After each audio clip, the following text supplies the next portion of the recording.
Keyin mana bu po'stlog'ini ajratilyapti. İçida oq joyi.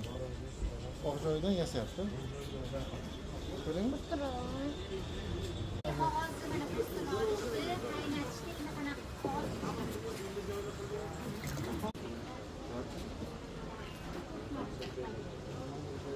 Qaynatib, shuna boyagi yoqda ezishga oldingizda bu. Yoqda keyin ezishga boradi.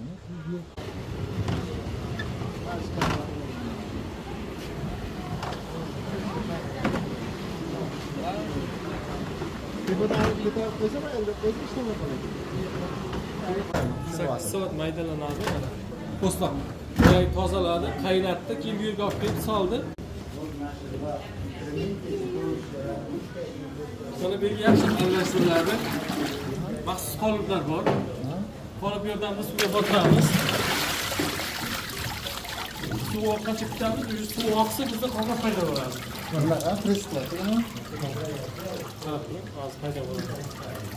List avuch. Asta uni paxta matoni ustiga qo'yib, qolipdan ajratamiz. Bitta bosamiz, qolipdan ajratadi. Bitta qog'oz tayyor bo'ldi. O'rtasiga paxta mato yopishmasligi uchun. Bu yerda olinadi, bir kun presslanadi. 24 soat.